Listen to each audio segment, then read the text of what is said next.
चतुर बिल्ली की अनोखी चाल। गर्मियों की एक सुनहरी दोपहर थी। गांव के एक बड़े और पुराने मकान के आंगन में मिन्नी नाम की एक चतुर बिल्ली आराम से अपनी मूंछें संवार रही थी। मिन्नी पूरे गांव में अपनी होशियारी और चालाकी के लिए मशहूर थी। वह न केवल अपनी तेज नजरों और फुर्तीली चाल के लिए जानी जाती थी, बल्कि अपनी सूझबूझ से हर मुश्किल का हल निकालने में भी माहिर थी। गांव में एक मोटा चूहा था, जिसका नाम चुन्नू था। वह हमेशा अनाज के गोदाम में जाकर चावल और गेहूं चुराता और बिल में जाकर आराम से खाता। मिन्नी ने कई बार उसे पकड़ने की कोशिश की, लेकिन चुन्नू इतना तेज और चालाक था कि हर बार बच निकलता। धीरे धीरे मिन्नी को एहसास हुआ कि केवल तेज दौड़ने से ही उसे नहीं पकड़ा जा सकता, बल्कि दिमाग भी लगाना होगा। एक दिन मिन्नी ने गोदाम के पास बैठकर चुन्नू को ध्यान से देखा। चुन्नू बहुत सतर्क रहता था। जब भी उसे खतरे का आभास होता, वह अपनी बिल में जाकर छुप जाता। मिन्नी ने सोचा, अगर मैं इसी तरह भागने की कोशिश करती रही तो इसे कभी नहीं पकड़ पाऊंगी। मुझे इसे अपनी चाल में फंसाना होगा।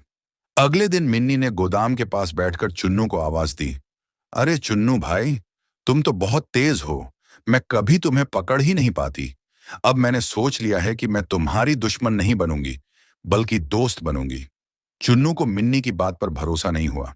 उसने दूर से ही पूछा, सच कह रही हो? कहीं ये तुम्हारी कोई चाल तो नहीं? मिन्नी हंसकर बोली, अरे नहीं, मैं अब बूढ़ी हो रही हूं और अब दौड़ भाग करना मेरे बस की बात नहीं। इसलिए मैंने सोचा कि अब हमें दुश्मनी छोड़कर दोस्ती कर लेनी चाहिए। चुन्नू थोड़ा सोच में पड़ गया। उसे यकीन तो नहीं हुआ, लेकिन फिर भी उसने कहा, अगर ऐसा है तो पहले तुम वादा करो कि अब कभी मुझे पकड़ने की कोशिश नहीं करोगी। मिन्नी ने सिर हिलाया और शपथ ली, मैं वादा करती हूं, मैं तुम्हें कभी नुकसान नहीं पहुंचाऊंगी। अब चुन्नू थोड़ा निश्चिंत हुआ और धीरे धीरे मिन्नी के पास आ गया। दोनों ने आपस में बातें की और मिन्नी ने उसे बताया कि उसे भी अब गोदाम से अनाज चुराने में दिलचस्पी हो गई है। मिन्नी बोली, अब हम मिलकर काम करेंगे। मैं तुम्हारी मदद करूंगी और हम दोनों आराम से अपना पेट भर सकेंगे। चुन्नू को यह सुनकर बहुत खुशी हुई और उसने मिन्नी के साथ दोस्ती कर ली। अगले कुछ दिनों तक मिन्नी ने चुन्नू को विश्वास दिलाने के लिए उसे कोई नुकसान नहीं पहुंचाया। फिर एक दिन मिन्नी ने कहा, चुन्नू भाई, क्या तुम मुझे अपना गोदाम वाला खास रास्ता दिखा सकते हो? मैं देखना चाहती हूं कि तुम अनाज कहां से लाते हो। चुन्नू ने सोचा कि अब तो मिन्नी उसकी दोस्त बन चुकी है, तो इसमें कोई बुराई नहीं। वह मिन्नी को लेकर अपनी बिल के पास गया और दिखाया कि वह कैसे छोटी सी दरार से होकर गोदाम में पहुंचता है। बस यही तो मिन्नी चाहती थी। जैसे ही चुन्नू दरार से बाहर निकला, मिन्नी ने बिजली की तेजी से झपट्टा मारा और उसे अपने पंजों में जकड़ लिया। चुन्नू बुरी तरह से फंस चुका था। चुन्नू ने डरकर कहा, मिन्नी बहन, तुमने तो वादा किया था कि तुम मुझे नुकसान नहीं पहुंचाओगी।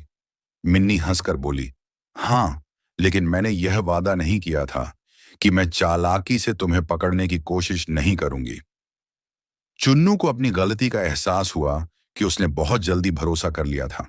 मिन्नी ने आखिरकार अपनी बुद्धिमानी से चुन्नू को पकड़ लिया और गांव के गोदाम को चूहों से मुक्त कर दिया।